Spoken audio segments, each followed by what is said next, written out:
I mean, the biggest challenge is getting to have the same opinion about a file with underwriting. We're all humans. We all have our own opinions about files, documents, and how we interpret them. So I think it's just seeing eye to eye with the underwriter sometimes. Again, coming back to our clientele, we deal with mostly Hispanics. Our biggest problem, I feel like, in your community is getting our documents in check. If we switch addresses or if we find another place to rent, we just forget to update the driver's license, the pay stubs, and everything like that. So when it comes to underwriting, those are the things that they look for, and that's their way of verifying that the client lives at this address. He's been working at this job for so long. And so, although I know where they live, because sometimes we do have to visit their houses and everything, it's tough to put that on a document. So I Because feel like that's our biggest challenge, Maida. We are family. I got all my sisters.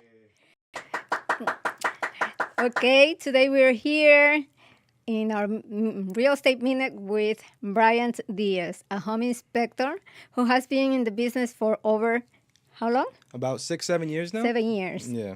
And we're going to be talking about home inspections before you buy, while you're in the process of buying, or if you already own a home, what are the advice that he's going to give you so that you can discover potential problems. Of course. So thank you for having me here today. I really do Thank appreciate you this for coming by. opportunity. And I hope it's not the last time. I hope it's the first one No, of definitely. many yeah, other yeah. other many times. Okay, I wanted to ask you if let's start with what does a home inspector do? So the, I guess, politically correct verbiage of it is that a home inspection is a non-invasive visual examination of the property. So what that basically means is that I go into the property the day of and I create a report on its condition.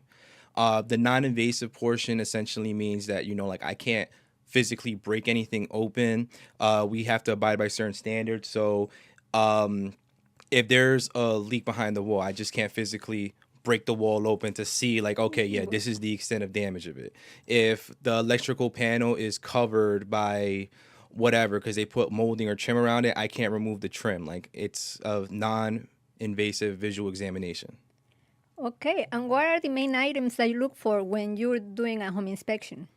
So I pay attention to all the things, right? From little cosmetic details, the caulking in your shower to the major items such as your foundation, right? However, a lot of the big items that I try to pay attention to are like the big ticket, like costly items, the things that I know, like, okay, if this person was to buy today, is this gonna fail next year? Do they have to budget another 20,000 just for the roof?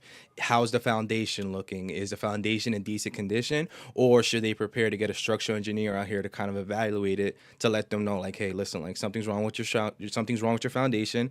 Be prepared to spend X amount. Then even if the mechanics as well, especially like your water heater and furnace or any kind of boiler systems, because now that we're in the winter time, you don't want to move in and then now you It realize your breaks. furnace isn't working, your boiler, you have no hot water. Like And then the, you get a freezing to get exactly. in. Now you're freezing, and then these contractors are trying to charge you a premium just Yeah. to come and just tell you like, hey, your furnace door is loose. That's why it didn't turn on. Oh, wow. So would you recommend having a home warranty in like Yes. when you do an inspection and you find a lot of problems, let's say a lot of old equipment in the house? Yeah, I always recommend looking at those extended home warranty programs just because, especially in today's day and age in real estate where the contracts are a bit more limited, where you're not waiving the inspection completely, but Exactly. you're still limited to mechanical, environmental, and structural, especially comes to that mechanical part because just because the system is old doesn't mean that it's going to It's be not. replaced. So ideally, definitely, I do advise looking into those home warranty programs because at least that gives you a brief sense of comfort knowing like, okay, if something goes wrong with this, I have that extended warranty or I have that warranty on whatever appliance unit that's not working that I can call somebody to come and check it out for me. Yes, because a lot of people are scared. They said, "No, why am I gonna spend money on that if it's not gonna break? Yeah. It's still new." It's still Yeah, new. It's just a it's couple years old, like yeah. your car. Like So your car is not brand new, but it's still a couple years old. Just with routine maintenance, yeah. guaranteed is gonna still last a little longer. And usually a home inspection, how long does that last? It's like minutes. We're talking about minutes, No, hours. yeah. Be prepared to be there for at least an hour and a half, 2 hours. Um, Depending on the size of the property, obviously, like a condo is going to be much quicker.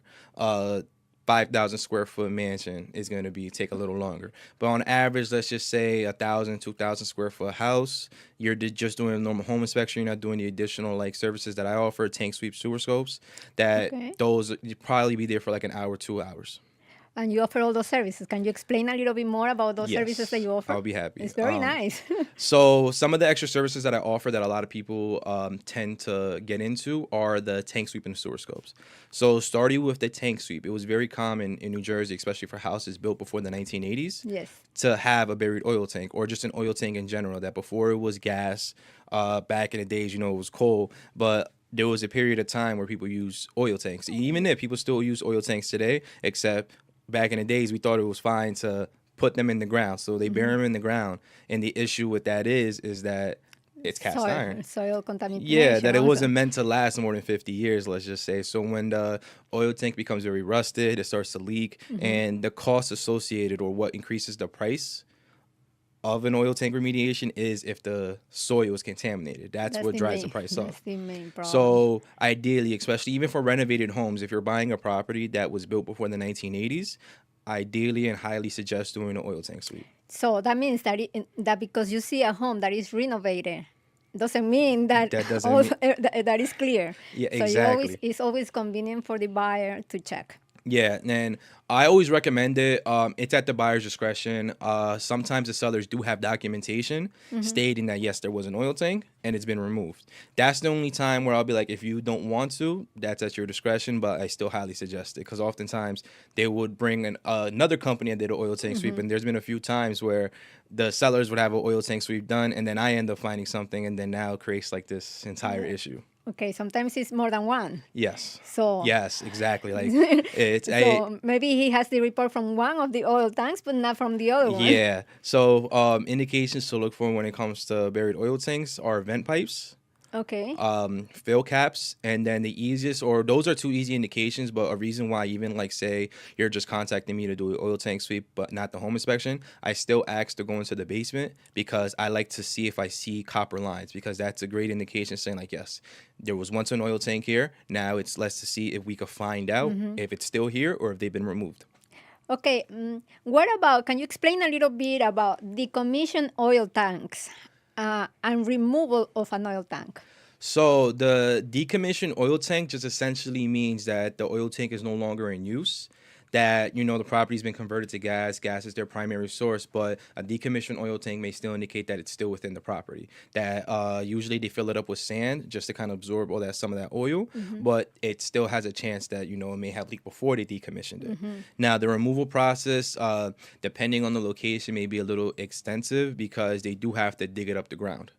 So if it's in your driveway, that means removing part of your driveway. If it's in your front lawn, they're gonna have to dig up the lawn. There's been times where they built the deck over it, and then now they have to dig up the concrete and remove portions of remove the the deck. deck. And then again, that's where the prices start to drive up because now you have to decide, okay, are we redoing our driveway? Are we redoing our deck?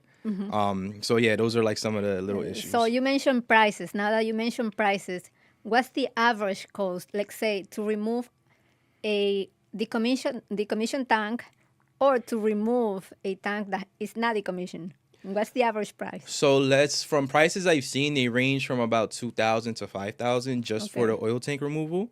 But now when you're talking about the contaminated soil remediation, that's where it drives the price up. Like my worst horror story I've heard was in Middlesex County. That's what I was gonna ask you. What experiences have Yeah. you had? If you had any experience, any bad So- experience? The worst experience I had was in Middlesex County. It was still an active oil tank. Wow. Okay. The tenant that was living in the property, she was Spanish. My Okay. clients were white. So again, communication was a bit difficult, but Okay. I was like, hey, if you have any questions since she's been here for so long, let me ask. She was in charge of filling up the tank. So when I asked her, they just wanted to know, like, on average, how much is it to fill up the tank? She was like, oh, usually depends on the season. I roughly used to spend around $300 to fill it up entirely, right? And I'm like, wait, what do you mean you're used to? Because, prices fluctuate with oil. But she's like, yeah, that was when I used to fill it up once a year. But now I've been filling it up 3-4 times a year. Wow. That's an indication that there is a leak, right? Exactly. So me hearing that, I'm like, this is a little old lady. What do you like? Why is she filling up 3-4 times? It's only the furnace. So why is it like running through oil? And I start listening to that, and I had to advise them, like, hey, you guys are going to want to do a soil test. Ended up being contaminated the groundwater, leaked into both their neighbor's side. Wow. Because, mind you, that was a leak that wasn't just going on for a little while. That was going on for a few months, or let's say a couple years, because she's talking about, like, yeah, four times a year for the last couple years. Wow. So I think so again, fast forward, completed the inspection, ended up seeing the attorney on that deal a few months down the road, right? And I asked him, I'm like, hey, like, whatever happened with that deal? Because, like, I know you called me because I had to, like, I told you, like, yo, like, 3-4 times, that's not normal. You guys definitely want to go with this. They ended up getting $110,000 remediation. Wow. And when that happens, you have to deal with the state. Yes, It it's takes not a like- long time. Yes. For you, like say, if you're in the process of buying, you have to consider that you're gonna have to wait a long time if Exactly. it goes So through the state. you could be like, oh yeah, we're trying to close in 30 days. Like when it comes to that, nah, like the mortgage won't let you, the insurance, we're like, no, we want this Yes. taken care of. We want certificates saying that the remediation was It's done, that the clear. soil is no longer contaminated. Yeah, like those are some of the horror stories in real estate that they don't really talk about. Wow, yes. And usually, well, when it's a buyer, the buyer has the option to cancel the contract at that Yes. time. That's the option that they have because they didn't expect this to happen. Yeah.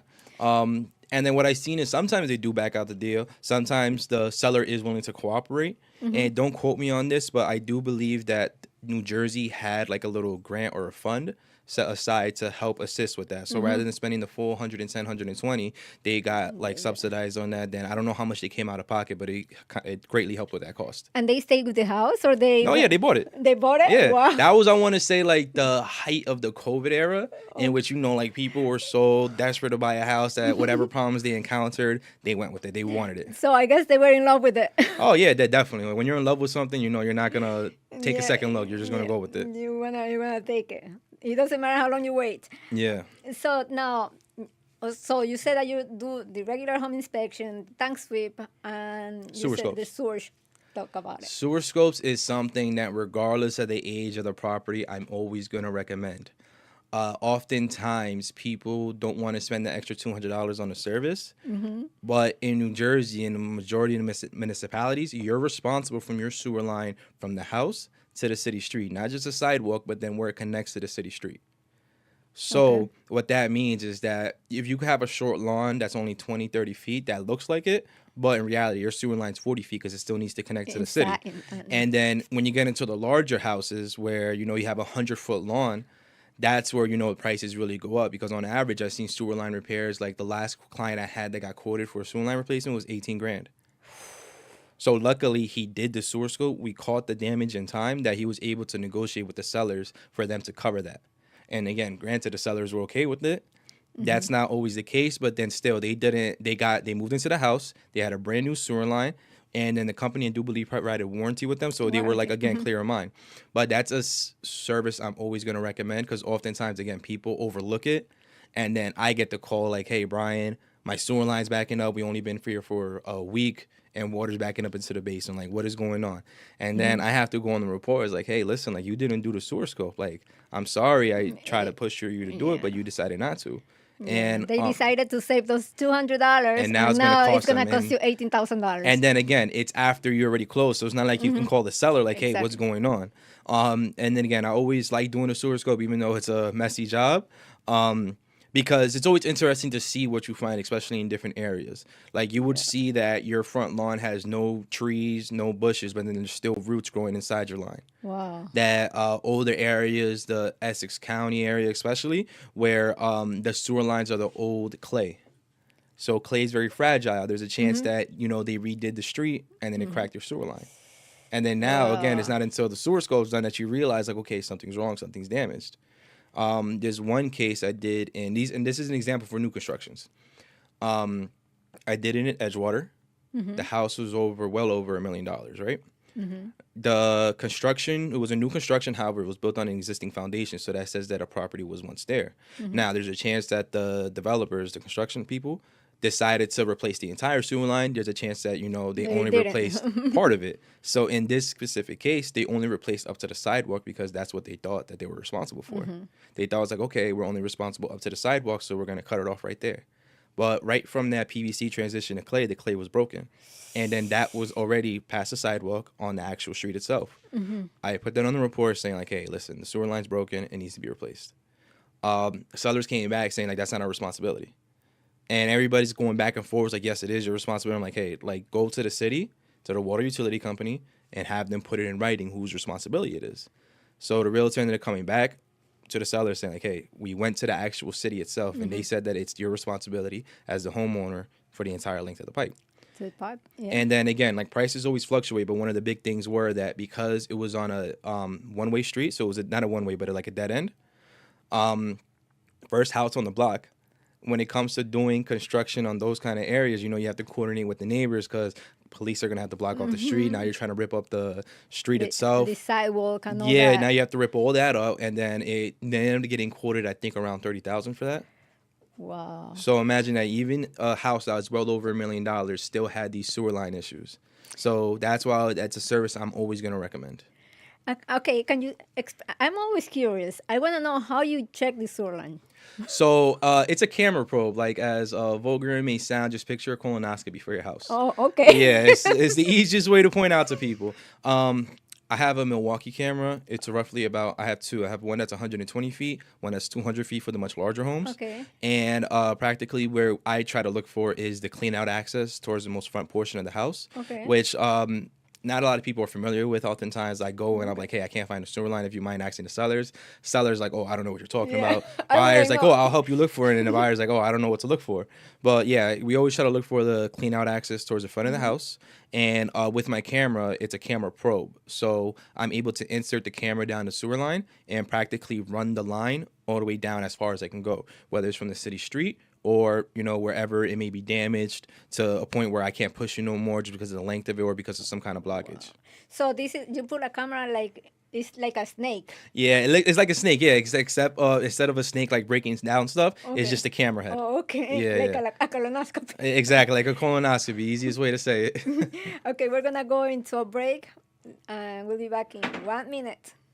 Hola, soy Mayra Cuadros, tu agente de bienes raíces. Hoy quiero hablarte sobre algo crucial en el mercado inmobiliario, y esto es la importancia de saber vender una casa. Vender una casa no es solamente poner un cartel que diga se vende. Esto requiere de conocimiento del mercado, estrategias efectivas de mercadeo y habilidades de negociación. Yo, como agente inmobiliario, mi objetivo es maximizar el valor de tu propiedad y asegurarte una venta exitosa. La preparación es clave. Yo ayudo a mis clientes a preparar su hogar para que se vea espectacular en las fotos y durante las visitas.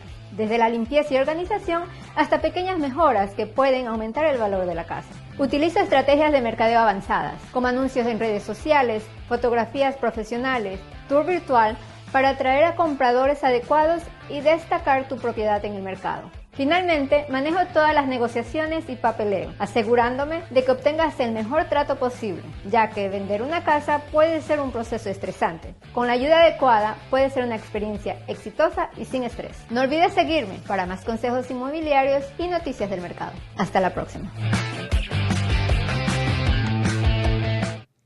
And we're back here with our home inspector, Brian Diaz. Okay, Brian, continuing. After the colonoscopy. After the colonoscopy of the house, yes. I wanted to ask, okay, some people, let's say, I'm not in the process of buying, but I'm already a homeowner. Do you still recommend a home inspection like once in a while? Or what are the reasons why I should call a home inspector? Is there anything that if I see something, anything that you advise? Yes, just because it gives you kind of an idea of the condition of your property. So oftentimes I'll have clients that I've done inspections for, like when I first started about 6-7 years ago, they'll call me years later just to do kind of a follow-up inspection to say like, hey, these are some of the issues we addressed. These are some of the issues we haven't addressed. Like, what is the change? Especially with your roof too.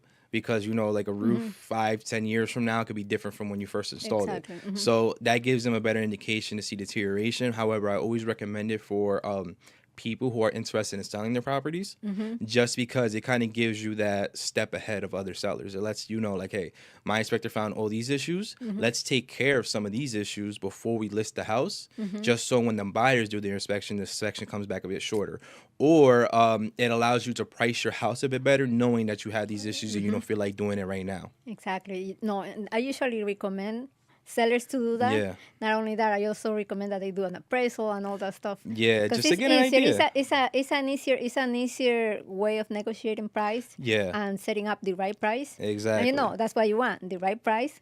And then it prevents you from getting caught off guard because like Mm-hmm. you knew about these issues, but now the buyer's inspector came and then they're pointing out these same issues, and now the buyers are a bit scared because they didn't know about it. Mm-hmm. Okay. However, or because you didn't know about it, now the inspector's coming out of left field telling you all these issues. Now you're surprised. He's like, wow, like I didn't even know these were issues. Like especially for the ones that own the property for like decades that they just decided to sell it. They haven't done any upgrades, so now I'm pointing out all these like electrical issues because when you first bought the house that was normal, but now it's not the same. Time passes. Yeah, time passes. Houses exactly. get old too, not Exactly. only us. Houses get old too.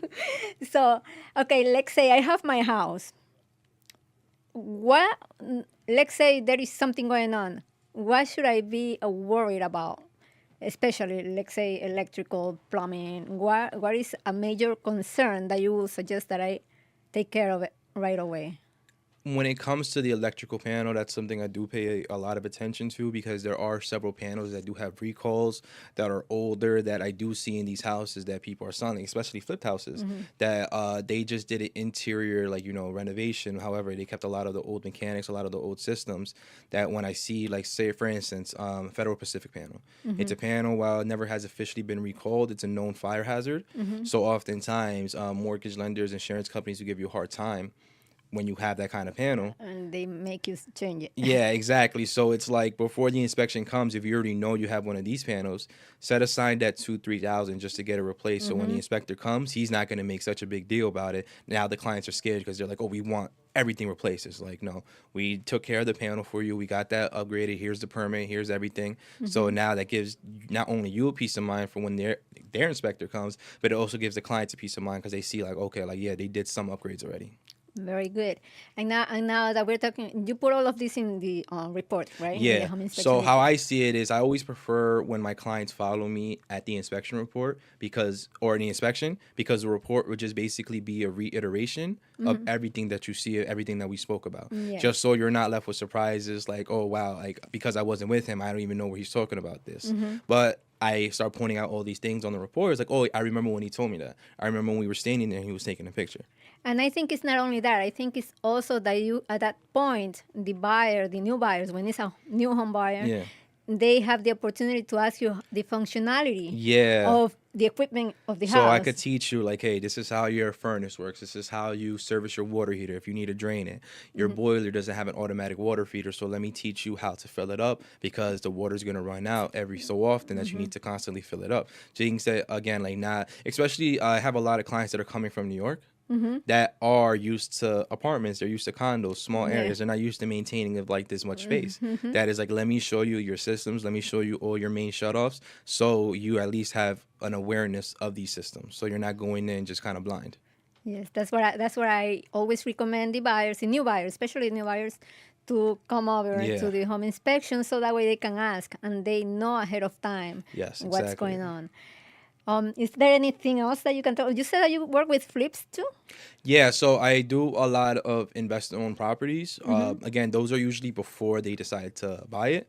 And one of the differences I see when it comes to flippers or investors that come into buying a property is that they don't care about what the normal homeowner may want because they already have an idea of what they're kind of getting into. They just want to make sure, like, hey, Brian, I need you to go in and just check the structure. Tell me if there's a termite issue that I need to be aware of. Okay, How's the main foundation? Like, am I going to have to get an engineer out here to tell me, like, yeah, you got to redo this entire foundation? So Okay. generally with them, again, like it's a same inspection process. I'm still going to go through everything, be detail oriented, but they mainly focus on what it is that's going to cost them the most. Is like, is it worth putting me buying this house for 300, putting another 150 before I list it on the market for 6, whatever. Yeah, because they're gonna invest in it and then Exactly. they wanna resell. Yeah. So you do flips, very nice. Flips, commercials, residential, multifamilies. Yeah, I go through everything. Okay, and I know, I'm a real estate agent.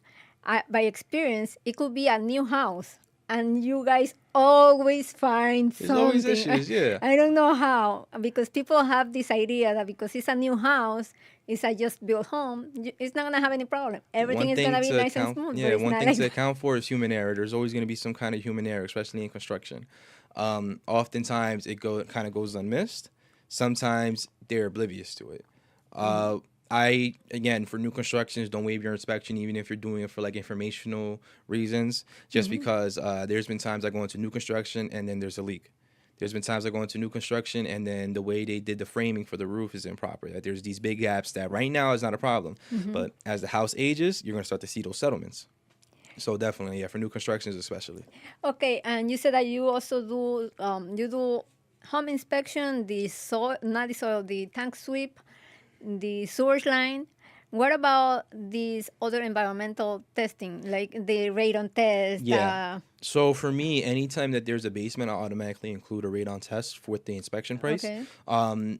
Generally because in New Jersey, the radon is a weird gas that's emitted. So for those of you who don't know, radon is a natural odorless, colorless gas that's emitted from the dirt, and it's radioactive, which is why it's actually harmful. From my experience or from my awareness, it's the second leading cause of lung cancer within the United States, which is why you always want to test for it. Some areas do tend to have higher levels than other areas. For instance, like what I test for in Newark may come back low, but then you go up north to like Sussex County, they have a The higher level. a higher You go to level. Somerset, they have a higher level. So radon, the levels are always changing, especially if you do construction in your basement, always test for radon gases. So I always leave a test there just so when that if the levels are high, and again, because you limited your inspection to environmental, that falls within that category that if the radon comes back too high, now you have that leverage for negotiation when it comes to the seller. Like, hey, we want this remediated. Okay, can you explain a little bit to us? What would you do if your radon levels are high? Besides the negotiation, the So negotiation. again, like I'm from experience, I'm at a point where I know anything that's an issue can be resolved, anything that's broken can be fixed. So when it comes to high radon levels, that's when you call a licensed radon technician or licensed mitigator that they come in and essentially install a fan. So just picture a fan that draws out all that radon gas from the air and it shoots it straight up out the house in hopes of lowering your levels. Now, there's been times where the levels are extremely high. I'm talking about like 20, 30, I 40. had that experience. Yeah, me too, and it's funny. But yeah, there's times where the levels are extremely high, and of course, it's an environmental hazard because the EPA states anything above 4.0 is considered to be hazardous. So when it's 4.0 and you're coming back at a 25, you're like, oh my God, this is more than 5 times the normal levels. So there's always a process of remediation in which, again, one of the processes are installing the fan, sealing up any kind of open areas, even with foundational cracks. That could be an area where radon gases enter your home. So those are like those little key points that they'll start pointing out for you. Like, hey, let's take care of these issues. Let's install the fan, and then we'll come back to test for it again to see if the levels had dropped. Now, what's the average cost of repairing this problem? Because we've been talking about people not wanting to invest the Yeah. original $200, $800 at the beginning, but then later on ending paying like thousands of dollars. So if they don't take care, I seen it start around 1,500. Okay. It all depends on your location, the type of mitigation you're going to be doing, And the then amount, the the- amount and how extensive it is. Because sometimes one fan may be enough. Sometimes you need 2, 3 fans. Again, especially when you're getting into these larger properties, and definitely like that's why my report always says like consult a qualified licensed contractor, one that specializes in that, because they're able to give you a specific quote. Like, hey, just so you know, this is how much it's going to cost to fix. Okay, Brian, where can they find you if they wanna use your services? So you can find me on Instagram. My Instagram is inspector.bryant. Also, my company Instagram, palace.hi. Or you could look up on Google Palace Home Inspections, and then there's my phone number. There's are my direct links, my email address, and all that. So if you ever want to quote, even if you have general questions, always feel free to reach out. And you offer all these type of inspections. It's not only the home inspection, but you No. offer all of them. Yeah, I offer tank sweeps, sewer scopes, mold testing, lead testing, air quality testing, all these different sort of testings that, again, it just makes you feel more comfortable going into your home knowing that, like, all right, I got all these tests done, everything came back safe. And if something's not wrong, at least you bought it, or you're going into the negotiations portions knowing, like, all right, these are issues, let's bring it up before we decide to close on the house. Yeah, that's if you're a home buyer. But if you're an And if you're a owner, seller, if yeah. you're a seller or you're an owner Or that you're just your want owner to too, check yeah. on your house, if you haven't checked on your house for a long time. Remember, Yeah. a house is like a human body. Got to be taken care of. They- Yeah. yes. Now it's just gonna fall apart. Exactly. So, Brian, I thank you so much for coming Myra, up thank you and so give us much, yeah. and giving us a little bit more of a clear idea of what a home inspection Thank is. you. No, thank you guys for having me here. I appreciate it. Thank you. Thank you. We're done. Ya seas un creador de contenido, una marca o alguien con un mensaje importante, aquí encontrarás el espacio perfecto para grabar, editar y producir tu podcast sin preocupaciones. Solo trae tus ideas, nosotros nos encargamos del resto. Reserva tu espacio en Maca Studio y haz que tu voz resuene. Visítanos en Galaxy Mall, Gutenberg, New Jersey y prepárate para grabar el podcast que siempre soñaste.